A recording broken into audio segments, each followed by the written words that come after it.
Hello and welcome. I'm Dr. Maria Kempinska. I am over the moon, actually, to have my next interviewee. I reached out to her because I'm not only a psychotherapist, I'm also an entrepreneur. I ran comedy clubs and I'm still in the world of comedy, and I'll tell you about that another time. But I love people who not only can tell their story, every person who's sort of trying to help others is what they call the wounded healer. Everybody has to go through stuff. And the more they go through, if they can turn it around and help others, that is really a big way to transform your life. Um, so this isn't about me. I was on YouTube and I'm looking through a number of people to listen to and to be inspired by. And I came across this wonderful woman called Mel Clark. And on her podcast, she said, never settle. And I thought, absolutely, do not settle. There are times in your life where psychotherapy, and I've been through, I help a lot of people with psychotherapy. And sometimes it's not always on the inside. The outside impacts on you. And sometimes people give in too easily. And I don't mean that they're lazy or careless. They just don't know how to help themselves out of a situation. Partially, you do need to have that dynamic that goes, I don't care. I know that I've got to get out of this and I'm going to do whatever it takes to get out of this. And then they find a way out. And that is Mel. So thank you, Mel, for doing this. I persuaded Mel to come on. We didn't know each other before this, but I'm really glad I've got to know you. And she is a wonderful warrior woman. So, Mel, thank you for coming on today. Thank you for asking me. And likewise, we had a lovely conversation, didn't we, about a week or so ago. And it was obvious that we're sort of kindred spirits, that we very much see the world in a similar way. You know, you've had your hard times, I've had my hard times.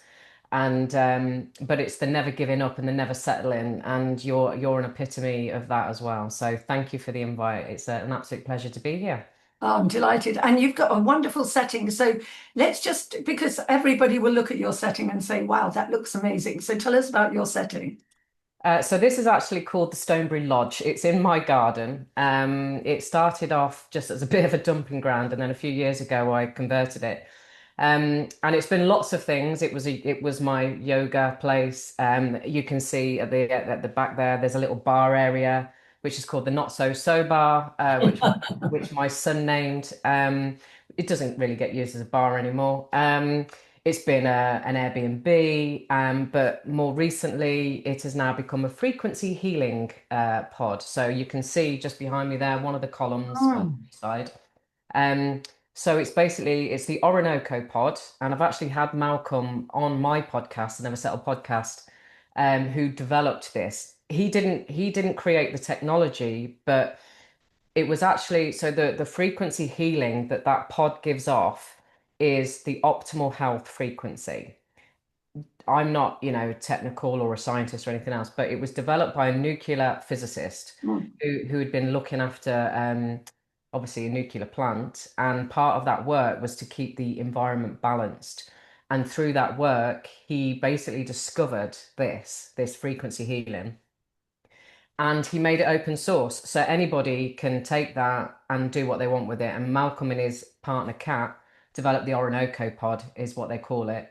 And so it's three columns that you sit in the middle of. You Okay. set, and it's not just about healing, because obviously your body will naturally rise to that frequency. Mm. But it's also about developing your connection with your higher consciousness. So they call it conscious tech, basically. Oh, lovely. And you set an intention, when you have your sessions, Mm. and which makes it even more powerful. So people have been having amazing experiences. A lot of people cry, in their first Sure. time. So it's recalibrating Mm. what needs to be recalibrated. So let's find out how your journey has ended you for the moment here, Mhm. but you've still got somewhere to go. Yeah. And you're very purpose driven, which I love. But everybody starts somewhere very different, or most people start somewhere very different. So where was your starting point? So I would say, like, when I was a young kid, I was pretty shy. I was probably shy until I was about 20, but My family, I'm one of four kids, and my mum and dad, they stay together through thick and thin. They never should have, but one of them. And so we used to hear a lot of arguing when we went to bed and that sort of stuff. And it was always about money. My dad was a self-employed bricklayer. And so there were times where he couldn't work because of the weather, etc., and all that sort of stuff. So that was very much part of the household. And I think from very early on, I sort of vowed to myself, I will never row about money. And so that sort of incentivized me to become, I believe anyway, ambitious, wanted to be a millionaire by the time I was 30, all of that sort of thing. So I ended up going to university, albeit I wasn't going to, and I ended up doing psychology and social policy, and I wanted to actually be a psychologist. But I loved psychology at A level. I hated it at degree. And by the time I finished, I was like, I taught myself out of it. So as you know, Maria, a lot of coaches and psychologists and things like that, they get the imposter syndrome. Who am I to help somebody else? What can I bring to the table? And that's what I did. I was like, I'm 23. If I was sat in front of a 55-year-old man who's got way more life experience than me, who am I to help him? And so I taught myself out of it. And I ended up falling into a career of sales. Everybody that ends up in sales, well, most people say I fell into it, and once you're in it, you can't get out of it because you've got that commission every month, and then you're tied into that commission because you're living that lifestyle. Anyway, I was also I joined a rock pop band in 1997 when I was 23. It wasn't my first band, but it was my first serious band. And and again, that was like I'd had an experience when I was at school and somebody said, "Oh Mel, you sounded shit," when I was singing, and it stopped me in my tracks. That one comment stopped me in my tracks for years and years and years. And so I had a serendipitous, and I've had many serendipitous little meetings or events. And it was a woman that claimed she could read palms and this, that, and the other. And she read my palm and she said, "You have a dream, and the only person that's stopping you is you." And I knew exactly what she was talking about. And I knew it was to do with the singing.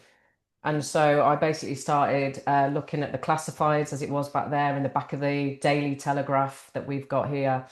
And I found this advert and it was a band called Champagne Hedgehog, joined them. And we did pretty well. We did some, I've just seen a white feather float past the window. That's so funny. How lovely. Um, and we did some recordings, we did lots of gigs, we got spotted, but then the drummer quit, and so things were never quite the same. We carried on, and then and then I basically got pregnant unexpectedly at the age of 25, and I was working full time. I was with my son's dad for a short time. We didn't last, and yeah, and then I was a single mum and I was in this band and I was working full time. And I think I got to when Jake was 2.5, or was it 18 months? And I think it was 2.5. And I basically said, I can't do this anymore. And I think the band had come to and it was coming to a natural end anyway. So that was that. So the music career, I always thought, oh, I'm going to get to Wembley Stadium and this, that, and the other. Came to an abrupt end, and and then life takes over. I'm a mom. I'm working. It's a million miles an hour, and I still had always in the back of my mind, I want to be a millionaire. I want to be in a position where I'm not struggling for the bills, and I'm not this, and I'm not that. And my other main driver was my mum and dad. I always use this phrase, and she probably doesn't like it, but they didn't have a pot to piss in. Yeah, yeah. They had no Mm, backup. There was no mm, pension in mm, place, mm. and I was petrified of what was going to happen, as they got older and older. So at that time, financing, mortgages, all that sort of stuff was a lot easier to get than it is today. And I started to get all this stuff come through about property courses here, property courses there. So I started to do that. I dragged my brother into it. We ended up buying 3 buy-to-let properties in 6 months with none of our own money. You could do gifted deposits back then and things like that. And credit cards were plentiful. Um, and so that's how we did it. And we basically robbed Peter to pay Paul. It was quite a challenge, but we made it work. And then lost my dad in 2006. And it was one of his dreams with my mom to have their own place in Spain. It was never going to happen, but it was like a little dream that they'd got. And so I suppose I wanted to carry that on. And I started to get these emails about places in Spain and this, that, and the other. And I ended up, well, we went out first, me and my mom. We ended up putting a deposit on a place and then changed our minds. And luckily, we got the money back. And then we ended up, Maria, what was I thinking? But me and my ex-husband and my mom, we ended up, well, it was me and my husband that did it, and my mom was sort of part of it. Um, we bought two apartments in a place called Los Montesinos in Alicante. Supposed to be buying a third apartment. Thank God we didn't. And that was in 2007. And honest to God, the whole thing was a setup. I know that now. I didn't know it at the time. And we got done over by Brits that were out there working, letting agents, rental agents. Then we ended up, one of our apartments was rented to a Bulgarian family who were running a crack whore den. And so we had so much crap. Mm, mm, And then the crash happened at the back end of 2008. And mm. so the expats that were going out and needing places to stay while visiting family and this, that, and the other, that all started to dry up. It got more and more difficult. And then by 2000, and what happened as well is I decided to change jobs. And it was the biggest mistake I could have made. And I was out of that new job within 6 weeks.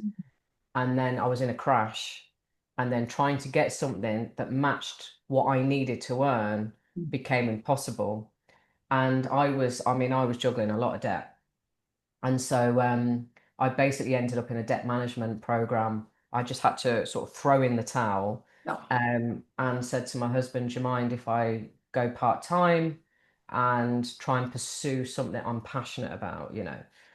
So that happened, and then in 2000, and then we basically couldn't keep up with the payments on the mortgages in Spain, and eventually the bank closed our accounts. Couldn't send any money even if we wanted to, and I assumed at that point that you know that it had been repossessed, etc. And so that's sort of we used to get the occasional paperwork coming through all in Spanish, didn't do anything about it. That was obviously from 2010. And just assumed over the years, and then Brexit came, which we were thankful for because we thought we were off the hook, sort of thing. And it all just sort of went quiet until about a year ago, but whether I get into that or not. But um, so yeah, but that whole period left me absolutely paralyzed Mm, mm, for about 5 years. mm. So I just got my head down. I did what I did. I wasn't looking at alternatives to make money. I felt like a failure. Yeah. I felt like it was all my fault. Mm, All of those times we went to Spain before we bought these places, drinking red wine, mm. living the life, not doing our due diligence, all of that sort of thing.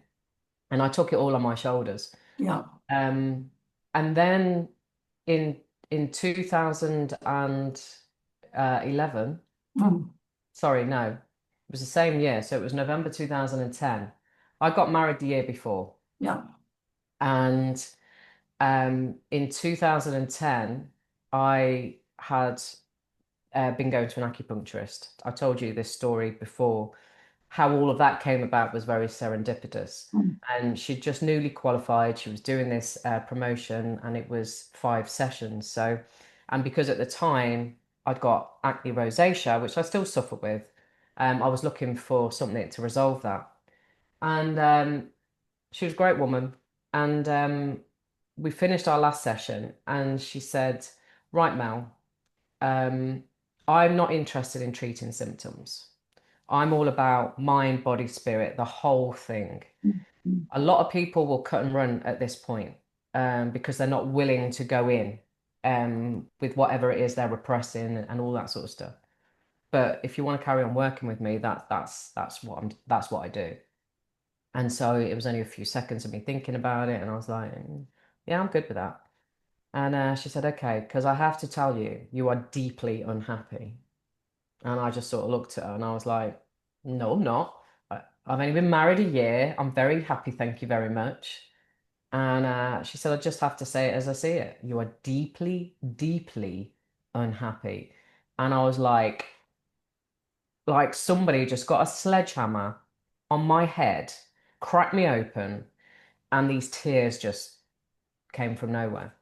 I've got goosebumps now thinking about it. And I was uncontrollable. I just couldn't stop crying.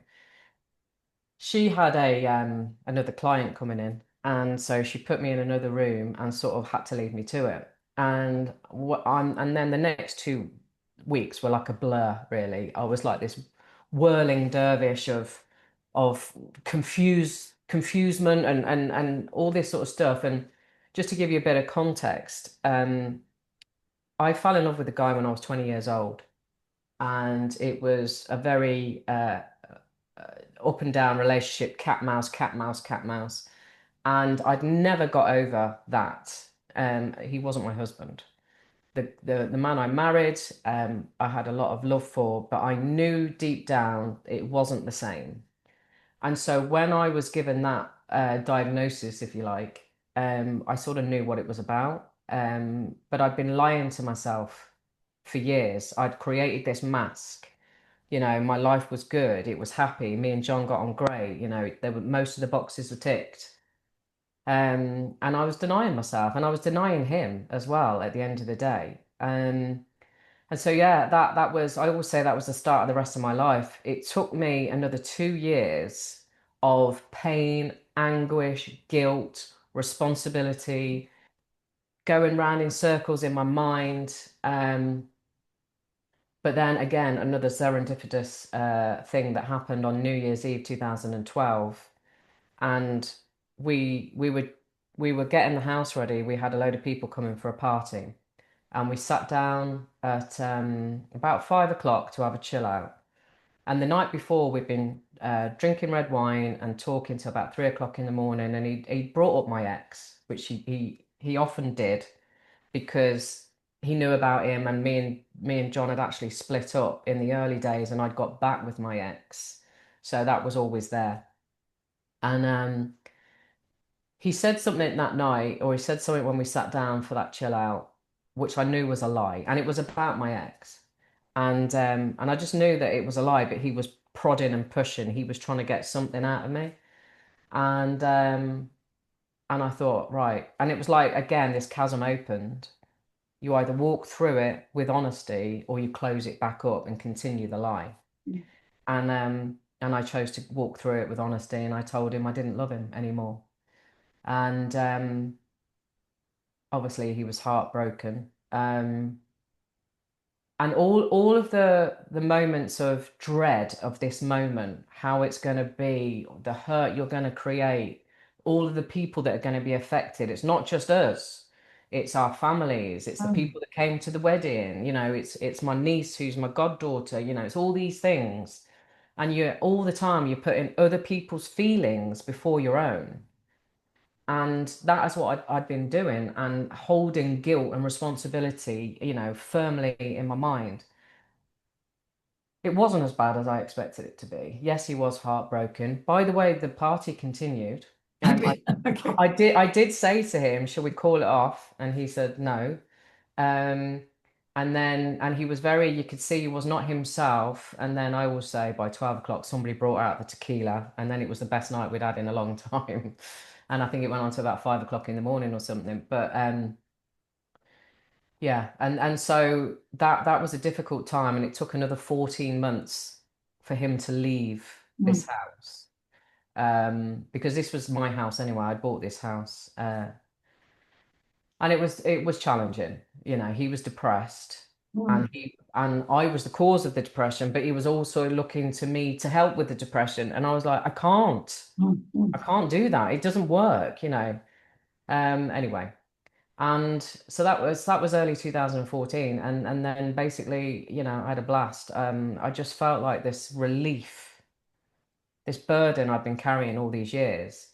And so I just stayed single for 7 years, not intentionally, by the way. I never thought I was going to be single for 7 years, but I got back into the real world, if you like, got a corporate job again, self-sufficient, earning good money, all that sort of stuff.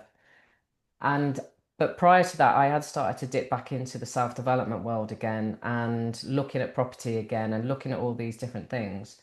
And so I've always done stuff. I've done network marketing, I've done online marketing stuff. The property always continued in the background, me trying to think about different ways of doing property again. And and then in 2017, I was in a proper job earning really, really good money and came across an opportunity, and it was online marketing. And it was basically you could either be an affiliate marketer or you could use these skills to boost whatever business you've got. And it's boosting it online and obviously creating a great income so you can ditch the rat race. So that's what I did. And it wasn't cheap. And but that whole journey, I met the most amazing people very spiritual. I'm very spiritual, very like-minded, people that weren't settling, trying an alternative, trying to do something with passion and purpose. And that's what it was all about. But when you go into that kind of experience, I mean, I didn't really know what I was getting into. Sorry. I think that was me, wasn't it? Let me just close that down. Um, I didn't know there was going to be a load of self-development included in what I'd invested in, which there was.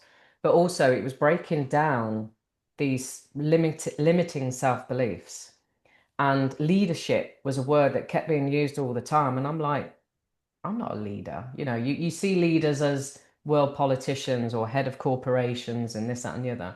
You don't see a leader as little old me. And so that took a while for that to sink in, what that actually means. And really, a leader is somebody that's willing to put their head up above the parapet sometimes in whatever that looks like and be a stand for who you truly are, really. And they say an expert is somebody that's only a couple of steps ahead of you. You know, you can be the big thing in SFM back then, it's not called that now, but was learn, do, teach. So you learn it, you do it, and then you teach somebody else. And that's the best way to incorporate what you've learned and then keep taking it to the next level and the next level and increase your expertise, if you like. Mm. So that was a whole weird journey and a great journey. Did a lot of events around the world and um but and I was doing the affiliate marketing, which was very expensive on YouTube. When you're running adverts on YouTube, I don't know if anybody's ever done it, but it ain't cheap. And you've really got to learn your way around it to try and minimize the cost per clicks that you're getting. And so I was spending at least £1,000 a month on YouTube. And I was getting people signing up, but it wasn't covering what I was spending. And eventually, the job at the time, it kept changing. So my income was reduced, then it was reduced again, and I had to stop doing that. And then I'm just trying to think. Oh yeah, so in 2020, like a lot of people, I got made redundant from that job, and that I was told about that in the May. Obviously, we'd been in lockdown, hadn't we, and all that crap in March. And found out in the May. Eventually, I had to get a solicitor in the end to make it a fair deal. So I got a little bit more out of it. But in the meantime, me and the original guitarist from the band I joined back in 1997, we'd stayed friends for all these years, and we had a get together, and it ended up being totally different, and we ended up dating, which was very strange because I'd never looked at him in that way before. And I also knew like his history from his marriage, but it turns out I didn't know probably 9/10 of it. He told me a little bit. So I knew there were issues there. And anyway, so we got together, and it was obviously my first relationship in 7 years. And it started off amazing. It quickly the warning signs were there pretty early on that I kept choosing to ignore. And I'm happy to talk about this because a lot of people won't talk about this. So I knew that in his marriage, he had been emotionally and verbally abusive to his wife. He never talked about physical abuse. And I think I remember pushing it at one point, right back in the early days when he told me about it, and he sort of skirted around it and this, that, and the other. And I was just like, okay, I wasn't sure whether he did or whether he didn't. But what I did know was he'd had a lot of counseling over the years. He told me that his parents used to beat him up when he was a child and that he'd had to sign himself into care at the age of 16. And then he'd created this life he'd created for himself on his own. So I always saw that as very applauding, I can't think of the right word. But I saw it as fair fucking play to you, mate. Yeah. You've done all this. And so I had admiration for him in terms of what he'd done. And there was a reason why he'd been the way he was in his marriage, right? But he'd had a lot of counseling. And then early doors, only 3 months in, was the first time I got a drink thrown in my face, um, which he totally blamed me for because of the way I'd reacted to something.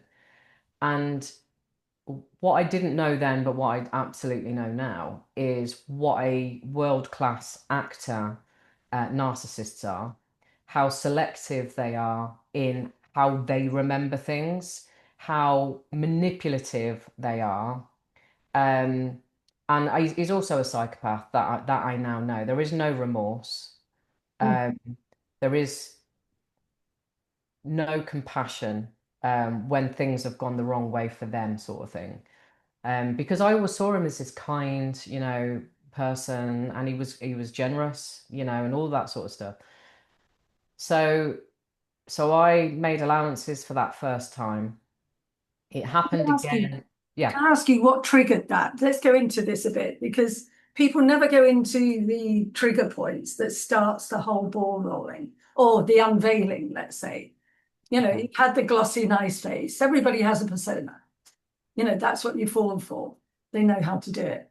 We all do to some extent. If we don't have that, you're not going to fall for anybody. Yeah. And then the real them come out. That's really hidden. And suddenly he throws this drink in your face. What made him do that? Yeah. Okay. Um, just to also give you another bit of context, there'd Yeah. been when we first sort of got together, which was random. There was a lot of love bombing that happened by text. I'd never experienced that. Didn't know what it was. Right. So it was quite intense. It was intense, Yeah. and I was like, wow, he's very good with his words. Yeah. It made you feel so special, Yeah. Yeah. like I was the only one, sort of thing. And so that took me all by surprise, and obviously it increased my feelings, I suppose. And I'd always thought that he'd had feelings for me all these years, and this, that, and the other, and blah blah blah. So there was a lot of that going on. Um, he was also a bit broken, had been a bit broken. And so, me being me, I've always tried to fix people's broken Mm, wings, mm, mm, and wanted to help people, wanting to fix people, trying to get people to a different place. And what had happened prior to that was my one of my rentals, we'd had a nightmare with getting it finished before some students came in, and he'd helped. He'd had to get in, even though he was working full time. And fair play to him, he was up against the cosh. He, throughout that period, felt like I wasn't pulling my weight in all of that. My brother wasn't pulling his weight. He had a lot of shit to say about that. When that event happened, we were in Cornwall and it was on a family trip. Everyone had gone, just left us there.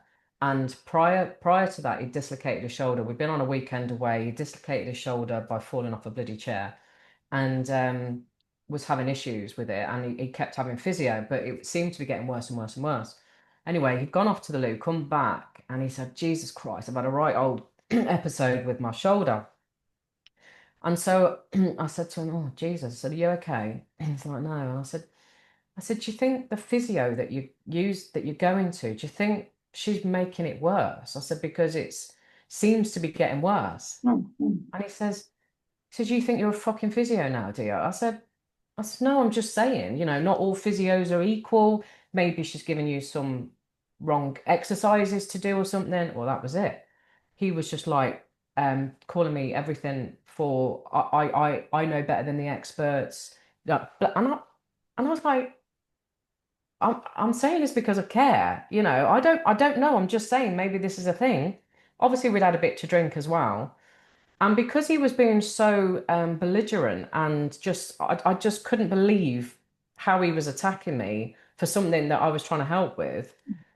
In the end, I think I ended up like really fucking, excuse my French, screaming at him because I was just like, what?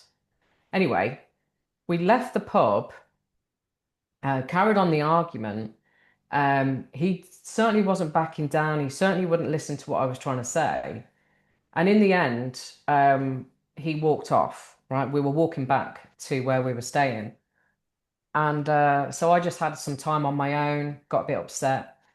Eventually, I started to walk back to the hotel.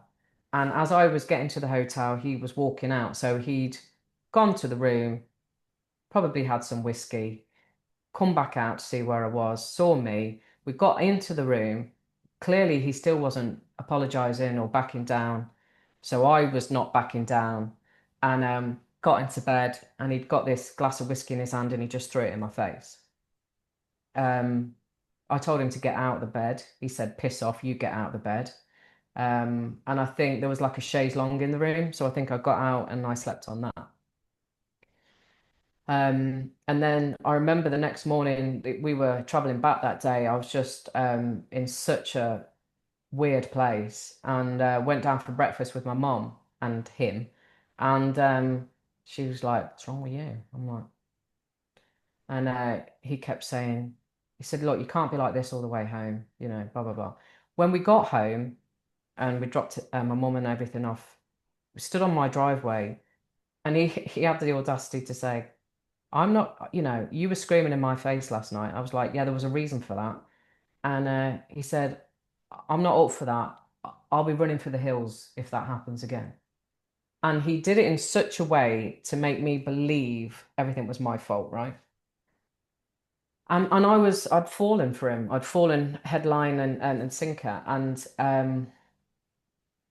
so I carried on. And then I think it was about 9 months later when the second one happened. And this time we'd come back again. It was after a holiday. We'd come back from holiday. We were sat watching some comedy thing. Now, to give you some context here, 2020, I was blown wide open, like a lot of people, right?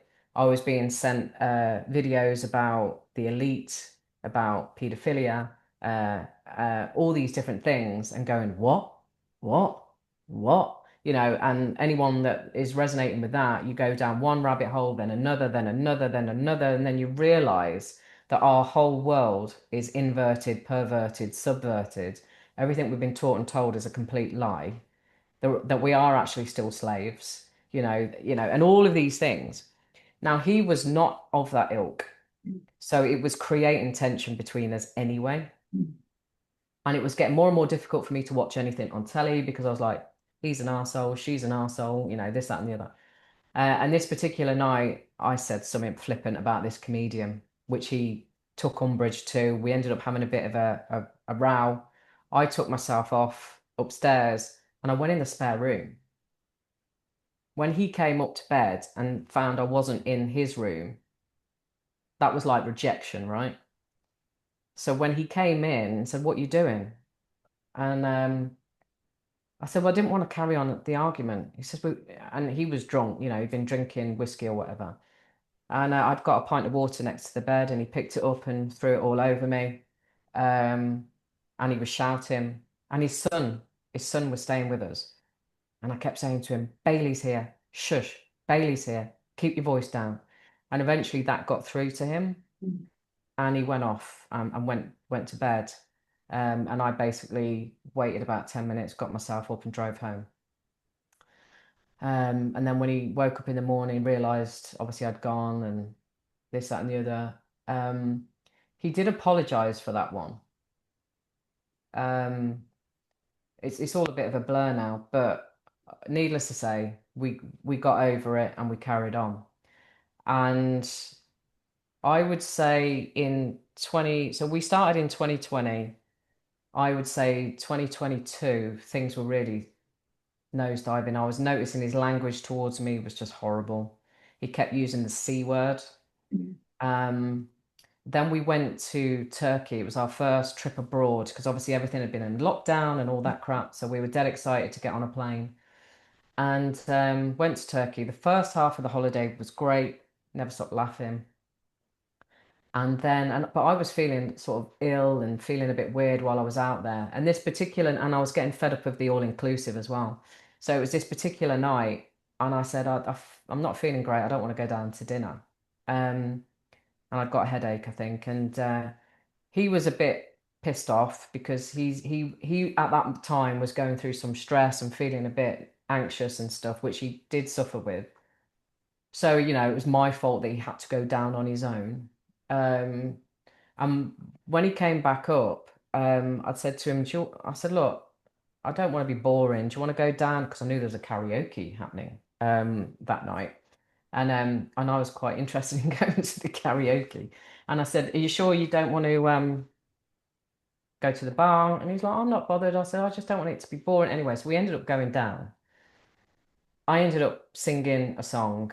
Um, and then dragged him up to do another song. And then there was these guys that we'd met a few days before. We were chatting to them. It was there last night, and they were like, "Oh, let's go to the lake place," because on site there was this like lake disco place. And I just thought everyone was in agreement. As we walked out to head off, Matt was walking behind me, and he was like, "Oh, Matt," and I was like, "What?" He said, "I don't want to go for a fucking lake drink." And I went, "Oh shit, sorry. I just thought you did. I just assumed." And that was it. The whiskey was in my face. It absolutely blinded my eyes to the point where I was on the floor because I couldn't see. How nobody saw it, I don't know. And he just turned into this raving lunatic, right? And he was chasing me almost through the pool area. I was trying to get away from him. And eventually, I don't know why, but eventually he left me alone. And then I was sat on my own, freezing because it was in April. And this bar guy walked past me and realized obviously there was something going on. And then the next time he came past, he brought me a blanket, bless him. So I was like, thank you so much. And then eventually, I went back into the hotel, got myself a drink. No, sorry, firstly, I saw a lady stood outside smoking. Now, I don't smoke anymore, but I have smoked. And because I was upset and stressed, I went up to her and said, could I have a cigarette? So we stood there talking, and the next thing I saw Matt hurtling towards me, grabs this bag out my hand, throws it on the floor, can't remember what he said, and then stomps off. This woman that I was with just looked horrified. And anyway, she went, "What the hell?" I said, "Oh, it's okay, whatever." And I said, "Can I have another cigarette?" And so she gave me one. And this time I went outside of the hotel and took myself away. And when I came back in, went to the bar, got myself a drink, sat there with a blanket round me. And next thing I see him coming hurtling through the door again, picks up the cocktail, throws it in my face. And goes. And so at this point, I go to the reception and ask if they could just put me in there's another feather just floated down past the window. Um, asked if they'd put me in another room, but they wanted to charge me X amount of hundreds of quid to do it, which I didn't have at the time. So eventually I went back to the room and he was still awake, annoyingly. And just it was all my fault because I was smoking.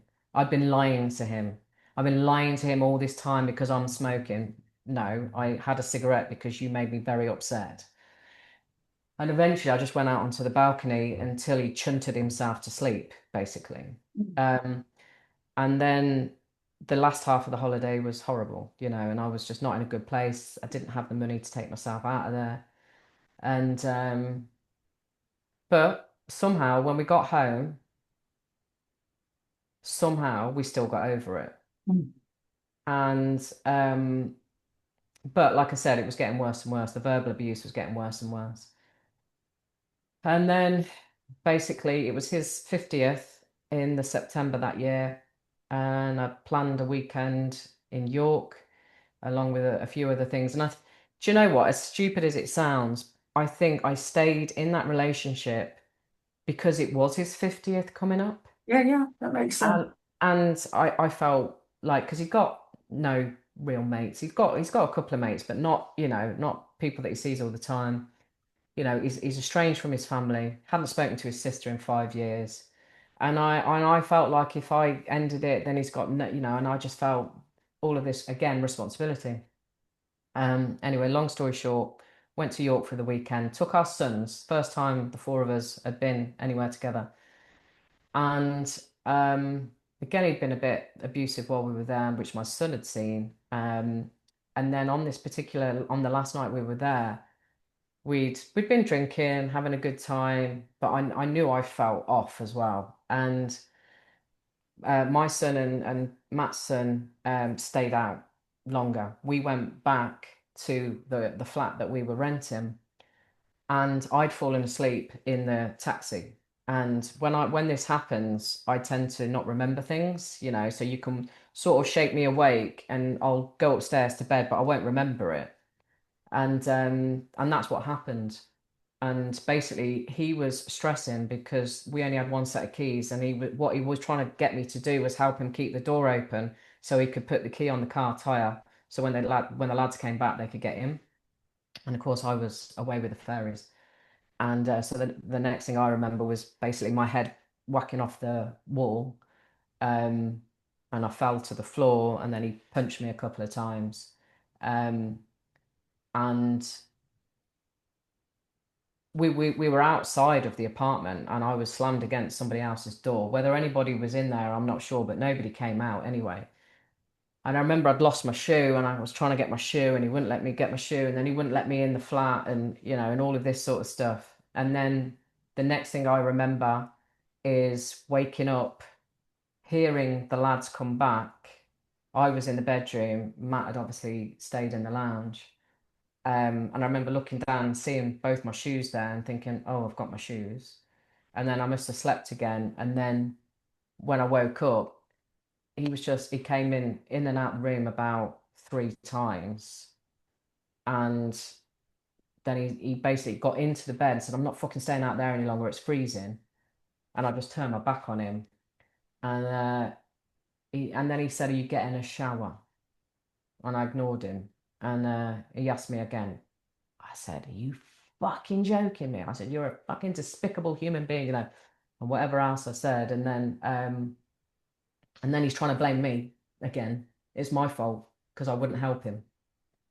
And so yeah, so then I just basically got my clothes, went out to the lounge, was trying to figure out how to get back from York on a train. It was going to be an absolute mission. So in the end, I decided to try and hide because my head was swollen, my eye was swollen, but there was no bruising. Um, so I was trying to hide it, and the boys were so hungover and feeling sick that it was easy to hide it. And so we got in the car, we drove back, and yeah, got back here, and he just started gathering up all of his stuff. And then we stood in the hall, and I said, you've really fucked it this time. He said, and I can't do anything to change it. And that was all he said. And he went. Um, and then I was still in love with him. It didn't just go away. Yeah. And I wanted him to get help and support. And I tried, to have those conversations with him. And he just kept saying, I'm not going to be held to a timeline. I'm not going to be held over a barrel, all this sort of stuff. Um, and this sort of went on. I mean, we'd split up, but this sort of went on over sort of 6 months. And then I did see him again. I had seen him a couple of times before, but I saw him again on this particular day. Knew he was drunk, should have got myself out of there. And basically, it happened again. He threw a whole glass of red wine over me this time. and then pushed me, and I ended up on the floor. This time, I called the police. I hadn't called the police before, and after I called the police, I then called his son, um, and told him, and didn't know that his son was aware of what he'd done to his mother when they were married, and I didn't know the half of it, right? Um, and all of that came out afterwards. So yeah, and but what he said to me, so basically we were due to go away to Santorini, Matt and I, um, a few days after York, and obviously that never happened. And what I found out on that second attack, as I was picking myself up off the floor, he basically said, "Oh yeah, and I took Aileen to Santorini and to." So this girl was somebody he'd just met, I think. So a few days after he beat me up, the woman that he was supposed to love, he took some random woman to a dream location, which was my dream location. Um, and it just broke me because at that point I was just like, you never fucking loved me at all. And I've had all this love and support and just wanting to, and I felt such a fucking fool. Because then after that, when I shared this with a couple of friends, they said, I didn't want to tell you this, but he hit on me. I was like, oh my God, Do you you know, think you know, the love bombing is an intense way to get your affection? Of course it is. And that's why people do it successfully, yeah, and that's what he did. And then, his real ability to hit you didn't come out till later, but you know, the pouring drinks over you is the first step. How much can she take? How much can she take? But he'd been, what concerns me about this, he'd been through counselling. And I think this is where counselling just doesn't address things effectively uh, at times. And you've got to go to the right person for that because you can't pussyfoot around people who've been abused. It goes into their DNA. They start thinking this is the right way to do it because that would have happened to them at some point. And they've got to master that. They can't shy away from that behavior. It's the same, you came from parents that argue, lots of parents argue, but how much? yeah, And then it goes into your own DNA. And to stop arguments is quite hard. So you get into that spiral. That's what happens. I've got to prove that I'm right. No, I didn't mean that. Yes, no, this is what I meant. And very often the other person doesn't hear. So that whole game that you were in, that dance that you were in, you just couldn't control or walk away. So when you did walk away, what happened at the end? How did you manage to get away from him? Because we're not talking, we can come back to how some people like him can be helped. But how did you get away? What was in yeah. your mindset to finally say, that's it? Well, I think the, I think the best thing he could have done is said what he said as I picked myself up off the floor because it broke me. It made me realize what a callous bastard he was, and that he's a selfish bastard. I didn't even know what a narcissist was at that point. My friend had kept trying to tell me he's a narcissist. I was like, no, that doesn't sound like him. And then obviously at their worst, which is what I was experiencing, that's when you really see those traits playing out. And when I obviously contacted the police and went through all of that, I know he spoke to his son and said, "Oh, she's just done it out of spite and this, that, and the other." And he never once contacted me to apologize, to try and put right what was wrong. He never once has done that. And through the depression, because there was depression then, which I don't suffer with, Mm, mm, I I've done enough in my own journey and my spiritual journey to know that everything is a reflection of what's inside. I've always known that my self-love has been an issue, which it is for a lot of people, most people probably, whether you want to call it self-worth or self-love or self-belief. And I knew it was about my journey, and I literally needed that smack in the face, if you like, to wake me up to the fact that here I was again settling for a relationship that I knew wasn't right because I felt like I was chopping off half my arm. But did you know that right at the beginning that you knew Yeah. it wasn't right? You did. Okay, what was the Well, not that it wasn't right because I thought we could get through it. I, okay, I believe we were soulmates. I believed that this tension in the early days would be resolved. what was the tension? Just very different people. I'm a right-brained woo-woo. Yeah, He's a left-brained engineer. right. And he was open to some things, but a lot of the stuff, especially from 2020 onwards, that I was talking about, he couldn't get his head around it. He was like, just shut up.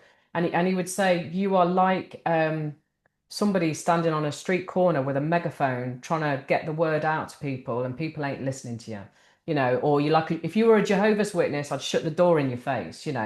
And so I had to look at myself as well in all of that, and I was bullish at times. Probably like you, Marie, when you start to realize that the world is very different to what we thought it was, and that certain things were going to harm us, you want to help people and you want to stop people harming themselves. People ain't ready to hear it. And so And can I come back to that moment when you are there? Because it's also, this isn't, you're telling your story, but it's also to help people identify problems that they could get into to stop them before they go down that slippery slope. Because when women do fall in love, and I do think it's a female thing, I don't care what people say, there's a total difference between men and women. yeah, And, you are guided towards that by your sort of hormones, oxytocin, and all that love, sort of that oxytocin is the togetherness hormone, the love hormone. And you've got a child, and that is constantly being released within women. So you want a relationship as well. And at the beginning, he was love bombing you and telling you all the things you needed to hear. And who doesn't need to hear that they're valued and loved and adored? That's quite natural. There's nothing wrong with that element of it. But he was using it, he was manipulating with it. And consciously or unconsciously, it doesn't matter at this point, because I think we make too many excuses for people's behavior. At the end of the day, he behaved badly. Yes, we can understand why. That's for the therapist to deal with, or for him to deal with somebody when he wants to change his life. But fundamentally, in life, there are rules that shouldn't be broken. And he was breaking all those rules. yeah, But you were trapped, and you were yeah, trapped by your emotions and trying to make the world better for him as well. yeah. Where did that start? What was your relationship with your brothers like? My brothers. Did you, So how many brothers? I'm assuming you've got one brother. How many I've others? got two. I've got two brothers and a sister. Yeah. So my youngest brother is just a year younger than me. We were very close growing up. And then my brother, I would say my younger brother is very sensitive, and does have an anger problem at times. And so there's been some issues over the years, but we are good. We are good now.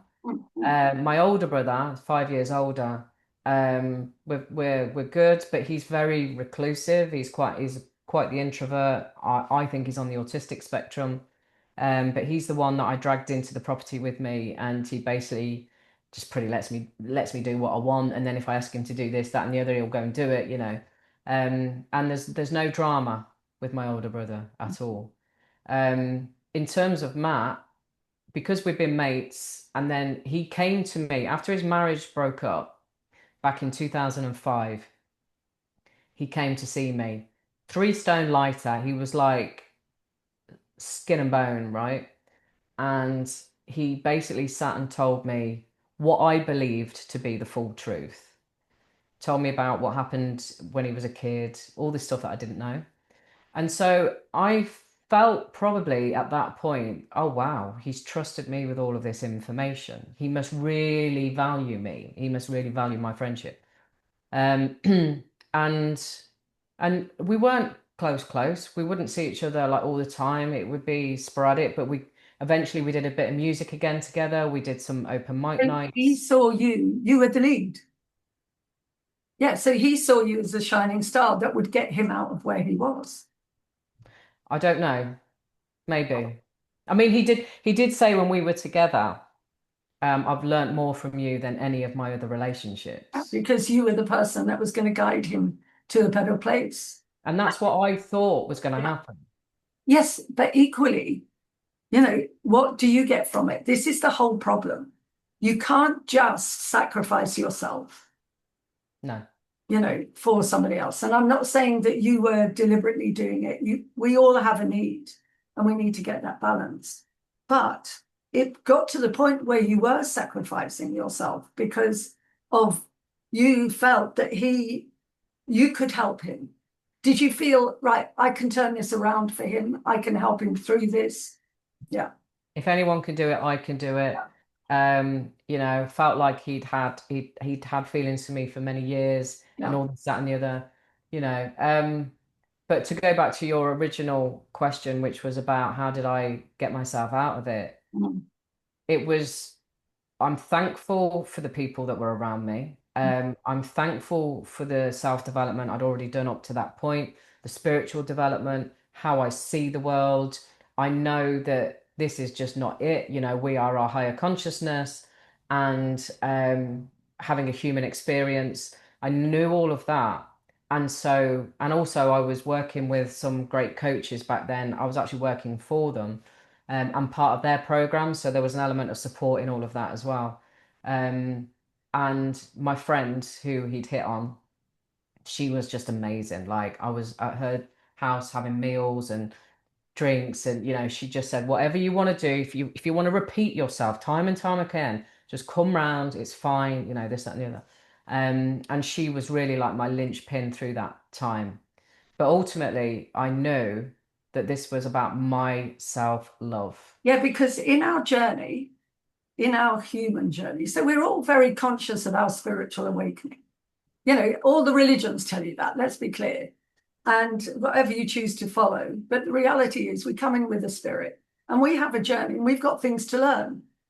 So our upbringing gives us a little bit, few hints. How you're going to get over this and how you're going to deal with that. And your parents give you your models, if you like.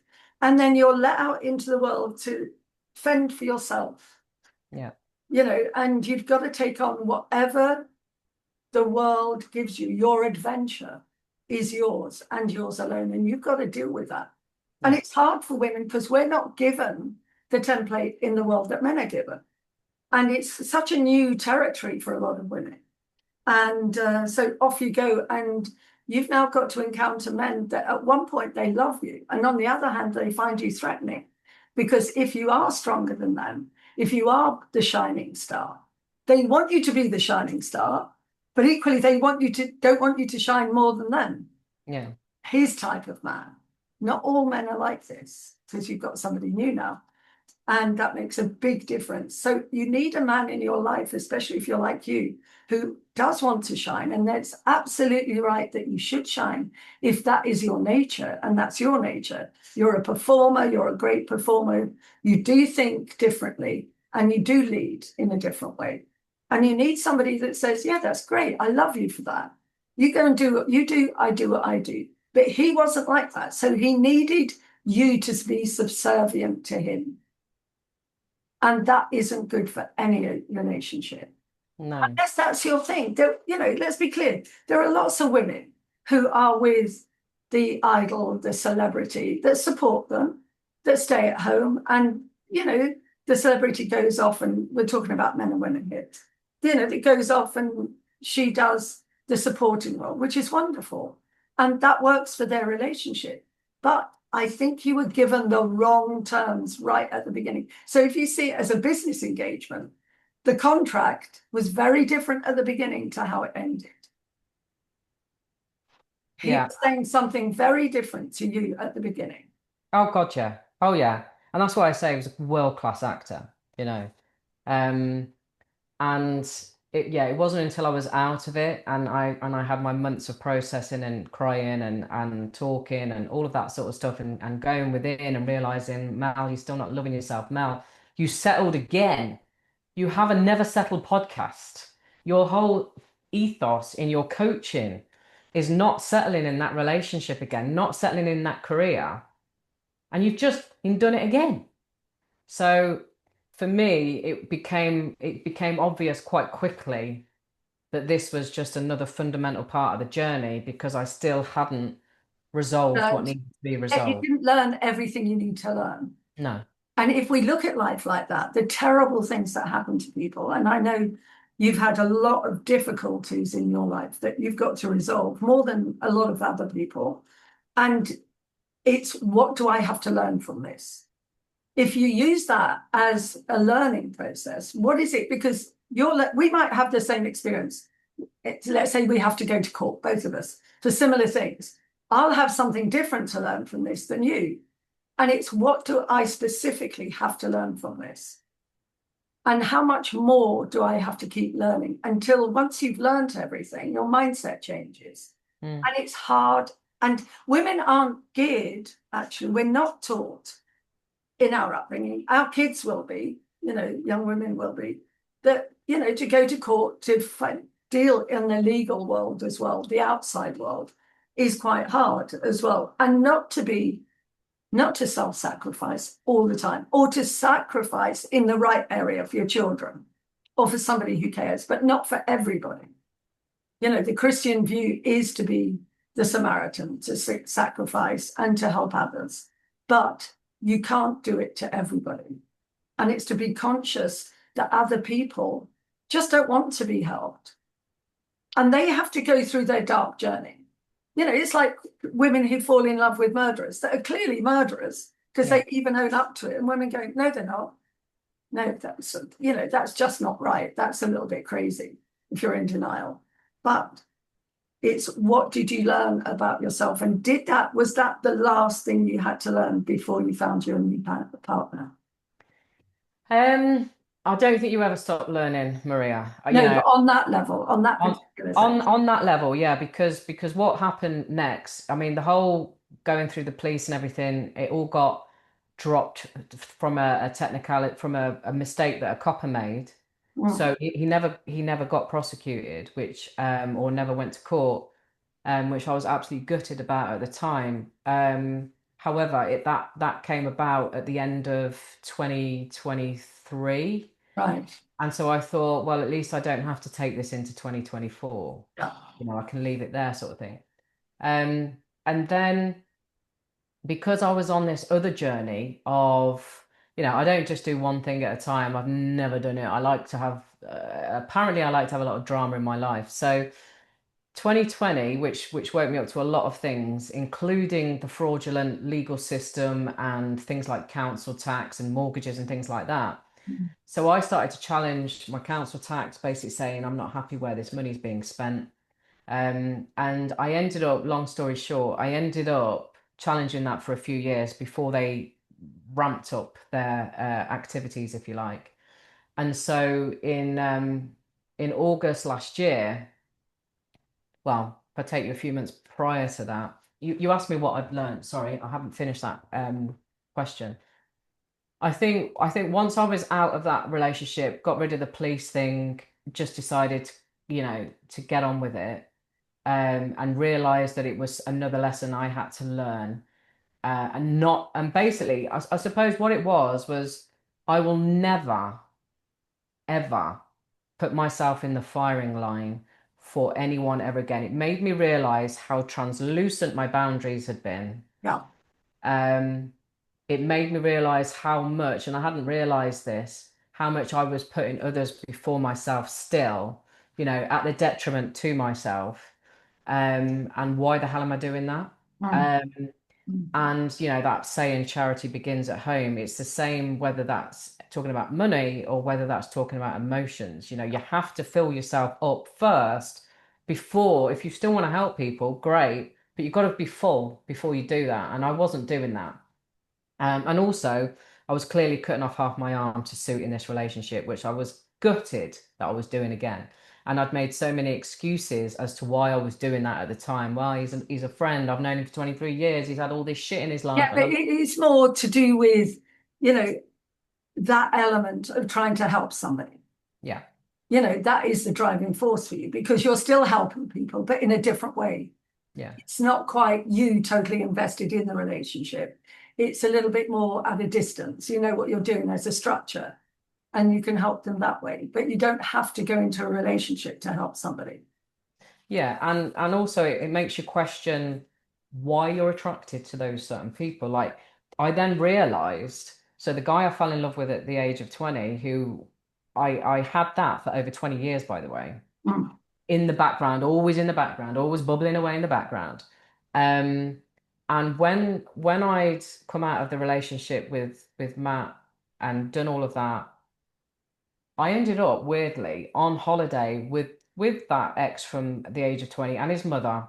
I because we've stayed friends of sorts, and I'm friends with his mum.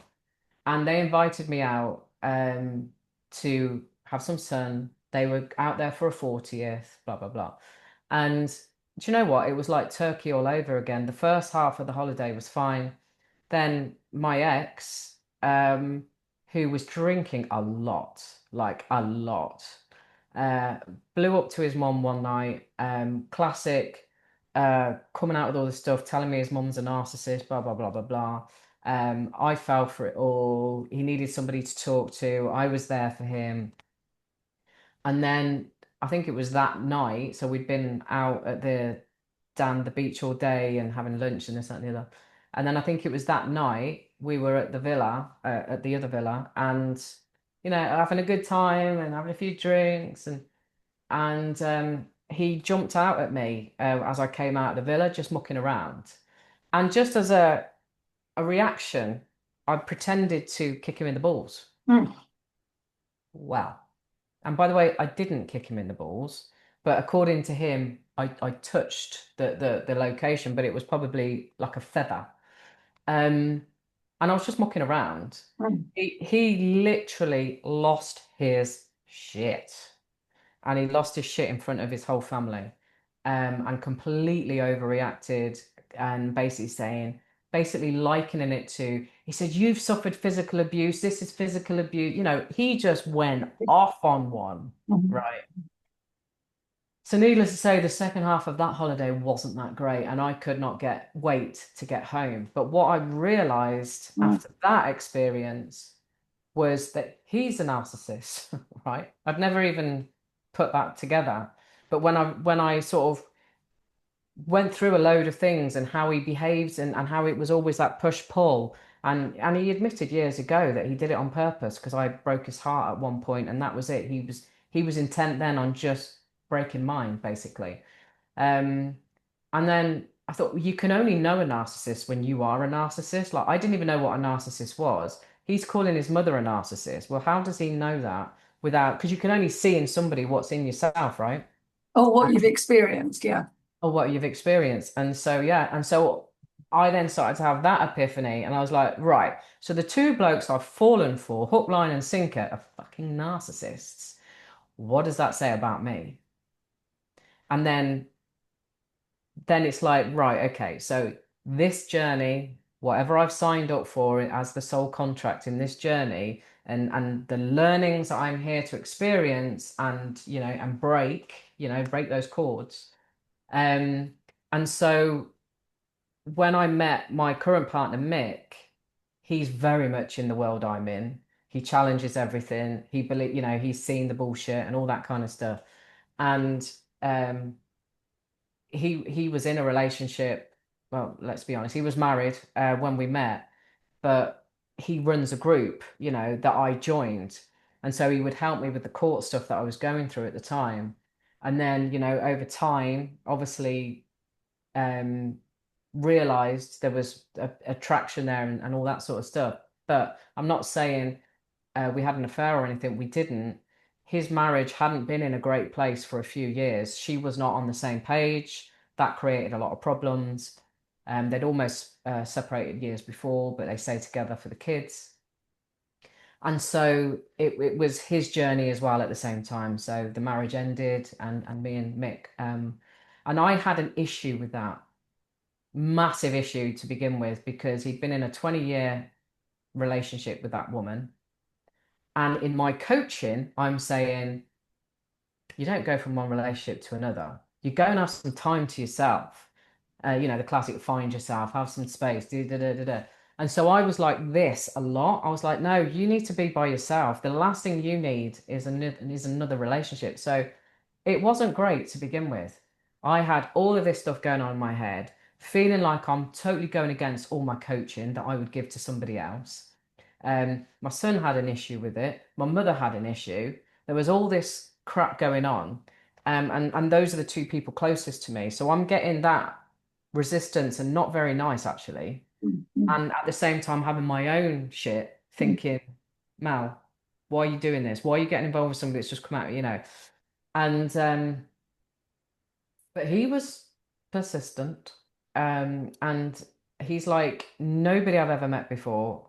We are like the same people, by the way. It's hilarious. But I say he's like me on steroids because he's got the energy of somebody of 10 times me, sort of thing. And he's just honestly, it's like nobody I've ever met. Um, What was it? What did you learn about yourself? You said, sort of about the two abusive relationships that they yeah. were both. There's different type of narcissists, which I'll come to in a minute. But what was it you learned about that aspect of yourself that you think you've learned? Tell me about that. So I remember somebody saying to me fairly recently, you know, when you get that lust, that chemistry, that like somersault tummy and all that sort of stuff, that apparently comes from a very nervous energy. Okay. Now, I don't know if that's true or not, but this is what she was saying to me. And so that chemistry that consumes people, that makes people act stupid, um, or have affairs in their marriages and all that sort of stuff, that people are like, you know, clinging on to. And I clung on to because I felt that with the guy I met when I was 20. Um, that that is it's a real thing, but where is that coming from? Is it coming from this put, you know, this he's at a distance, therefore I'm like, you know, trying to get closer, and that's never attractive, is it? Like because he's wants his space, I'm clinging on, I'm the clingy person, all of that crap, not attractive, go away, you know. But so that's like that's like a false uh, reality, if you like, of thinking that this is how you feel. And it's classic, isn't it, with women? It's when you're younger, every woman loves a bastard. Why? Why do we love a bastard? You know, because it's that unpredictability, it's that excitement or whatever. And mostly it's heartbreak and the woman feeling like shit, right? But you sort of put that to the back of your head constantly. But you didn't know at that time that that's what it. I didn't know it at the time, but I know that now, you know, and then it But repeats. also coming back to the narcissism. So there's different types of narcissists. There's narcissism, I mean, the whole thing was based on that mythology of him falling in love with himself and hearing the echo, and then he drowns. So, we all are narcissistic up to a point. Yeah, We need to be adored. We need, otherwise, what's the point of being in a relationship? yeah, And very often people learn that. And also, we should be adored as babies. So if you don't get it as a baby, and it's how much do you feel that need? But then there's malignant narcissists who actually manipulate you to get what they need. So they get it, they get the love bomb. There's also those that are covert narcissists that will use charities or good work to be seen. But I think there's something else that you're missing here. And I mean this in a very, very good way, that often when your family is busy, and when there's money problems, the family is busy because everybody's trying to make money. You're trying to make sense of the world. The kids are working, mother's working, dad's working, everything's a bit crazy. And there's a lot of love there, but if the arguments are there because of money, there's a lot of stress. And the talent that people have isn't being recognized. Not everybody has talent in the family, but talent felt. Like if you're given, if as you're going along that conveyor belt of life, I believe in God, but God goes, "Oh, Mel, yeah, I'll give you some talent. There's your singing voice. Off you go.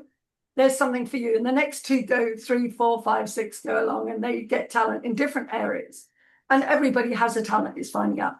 But if your talent isn't being recognized and developed and supported, that's something that is so close to you. That's your identity. Creativity is our identity. Doesn't matter which way you do it.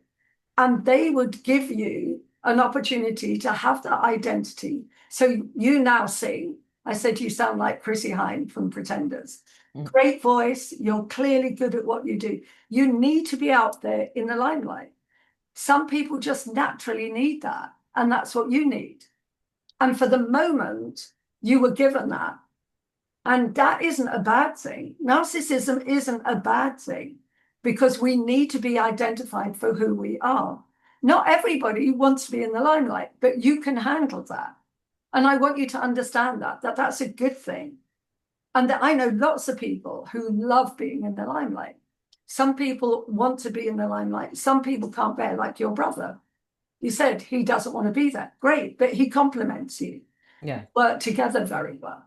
But if you look at the makeup of your family, your younger brother equally had anger issues. And there was stuff that went on there. So there was a familiarity with anger that you also knew. And when you're in that world, you're not taught how to deal with all those issues. Whereas now, your son, for example, you've most probably spoken to him, he will understand a lot more than you did. And I still don't think people have recognized how to deal with anger. But just a point I want to make about your friend, when she said, come and see me after the breakup, talk as much as you want, get it out of your system. I love that about her because she's so right. I have clients who've been deeply traumatized, and to be hit by somebody that's meant to love you is traumatizing. It's a physical and mental thing that just knocks you for six, and it goes throughout your body, and you're dealing with energy and it changes your energy. Let people talk and talk and talk until finally they go, oh, I don't need to talk about it so much today. Yeah. But she's an amazing woman. So she's a natural healer. And I think we can all, as people, learn that. Let people talk about their trauma as much as they need to. And of course, they need professional guidance as well. But for you, I think you needed to know that you have value, but also as a performer, you have value. You need to be seen. There's something that glitters about you. And anything that glitters, people want to get to know. And I want you to understand that that is incredibly valuable about you and enjoy that side of yourself. And that's what those two people couldn't keep away from you. They wanted it for themselves and they weren't going to get it. Whereas your present partner doesn't need it for himself. He's got his own space, much like your older brother. He's got his own space. He knows what he's strong about and he loves what you do. And I'm very happy for you. And that's amazing. So you've come through on one part of your life, an incredible journey. Not everybody has to go through the beatings you've taken, the humiliation that you've taken to get there. What would you say to about the legal system? Do you think it would have been better had he legally gone through that process? Do you think it would have served you well and him well for him to be punished legally? Well, what's come out since? So a few months ago, I found out. So basically, my current partner. So this is where it got a bit weird. I didn't know this at the time. So when I was in that relationship with Matt, he used to talk about a guy from school called Mick, right? And this guy was great, got great guy, this, that, and the other. And me and him used to do this, blah, blah, blah. And when me and Mick obviously got closer and had conversations, and I told him about my ex and this, that, and the other, something happened, and he texted me and said, "Remind me how old you are." And I sent back saying, 1973, baby, currently 50 at the time. And he said, I said, "What about you?" And he said 1972. And when I read 1972, just everything went, and I went, "Oh my God." So I texted him back and I went, "What school did you go to?" Because obviously we all live in the same city. And he told me the school, and I went, "You know my ex." So he was the Mick that my ex used to Used to talk talk about. about. How weird, right? I had no idea. But that's meant to happen for you. Exactly, right? So there was that connection there. Um, and Mick is still in touch with Matt's wife. Oh, Um, And so we found out a few months ago that Matt has beaten up his 83-year-old father, Oh. and his father, pressed charges. Um, and he basically got off with community service. In my mind, I feel like he knows somebody on the inside, because what I've also found out is quite a number of women reported him to the police, and he's never been done. How? How is that possible, right? Um, and so I thought, well, full circle. The man apparently who used to beat him up is the one that has got him into the police and actually Yeah, got him. there is that divine circle, isn't there? Yeah, Yeah. but also Matt's first wife, or only wife, should I say, ex-wife. Mm. Um, she is vehement that Matt never used to get got beaten up. She's like, that never happened. She believes that it's a lie. Yeah. And so now I'm just like, I don't know what the hell the truth was. But anyway, whatever it was, Yeah. the father has done him. He only got community service, but at least that would have, and this is just on a purely selfish note, at least that would have smacked the smug look off his face, even temporarily. But like you said about the narcissist that will say, I'm doing charity work, doesn't this make me amazing? He'll probably be saying, when he's off to do his community service, that he's off to do some charity work or something. So if you're warning, which we all need to warn people, whether it's the occasional male that gets abused by women. I know men who've been physically and mentally abused by women, but it happens more often the other way around. If you are talking to a woman to warn her, you're a woman who's been in this, what is the sign you've got? You've got to step back. In the beginning of a relationship, just step back and go, whoa, what is going on here? But what are the other signs you would say Well, would stop you from falling into that space? I think, and unless you have that true sort of self-love for yourself, this could fall on deaf ears. But essentially, those warning signs, and they're warning signs, they're red flags, that behavior is shit. When they call you a C or a B or whatever, that's not from a place of love. When they throw a drink in your face, come on, you know, that is not from a place of love. And it doesn't matter how much you wound them up to that point, it's not acceptable.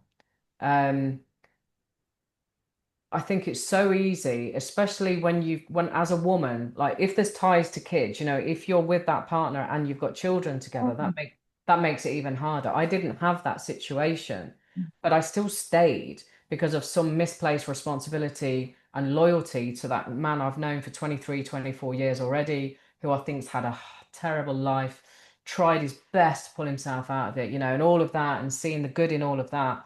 The thing is, when you're an empath and a kind and genuine good person, you can't imagine that somebody else would be thinking or feeling a different way. But And yes, they do. trust, And the trouble trust me, is ladies, they do, yeah. the upbringing that people have impacts on their lives, as it's shown with him. He's a very good example of that. Whether he really was beaten up by his father. And then in the end, he actually beats up his own father as an elderly person. Now, who knows what sort of relationship they had, but to take that and do that, there are behaviors that must not be engaged with, and that's one of them. Mm. Just don't use physical violence Yeah. unless you've been trained, and you know how to use it and can restrain yourself. So in martial arts, you're not only taught how to use your physical ability to disarm somebody, but also how to restrain yourself, because you have the power, you have the knowledge. But he is abusive in every part of his world. He doesn't care. And that now should never be accepted. And he's a bully because anyone that he's hurt is smaller, weaker, Yeah. And he chooses the person accordingly. But you now have come through this, you're stronger, Oh, yeah. doing your energy work, and you're doing a lot of other things. But it's also allowed me to see the value I've got. So my new partner, Mick, okay, it was a struggle in the early days because I had a lot of stuff, Mm. but now we are so many months in. and I just see him for the beauty of who he is. He has his insecurities, you know, Well, we're human and beings. and he acknowledges that, and we know that. However, like you said, he absolutely allows me to be who I am 100%, 100%. Even if I get a bit shitty sometimes or a bit agitated, menopause ladies, um, he sees it for what it is, and he doesn't take offense because he knows it's because I'm stressed, or it's because of this, or it's because of that. He is the one, my podcast. I wasn't really doing much on YouTube. I was not really. So my guests now are people that are standing in what we call the truth movement or whatever, people that are trying to get the actual narrative that they believe in out into the world without being suppressed. It was him really that gave me the encouragement to really go for that. And as such, like I said to you the other day, I think I was on 800 subscribers and I'm now on 7,200 or something, and it's just growing organically because I'm standing now in my truth. And you're allowed to say what you need to say. And we Yeah, all need people around us that protect us and support us for that. yeah.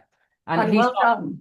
yeah, he's not, I can't think of the word. I don't know what I'm going, well, I don't know what's going on with my brain today, but he's not intimidated. No, and He loves it. He I sees it love that. amazing. Yeah. And And he, I want people to understand that are watching this, because we're two women, sort of over the age of 21, just. But, we have experienced things in life. And I want, and you do, want people to know that you can get through this. And even if a man has treated you badly, there are great men out there as well. You've got to, sometimes you're learning something, perhaps in a hard way, and you can get through it, but you didn't stop and you found somebody. do you know what? It's like, they come when you're not looking, right? I didn't know how I was going to trust, I just didn't. And there's other considerations as well. As somebody like me, the whole jibber jab and all the rest of it, you've got that as a concern and blah, blah, blah. And how am I going to meet somebody and all this stuff?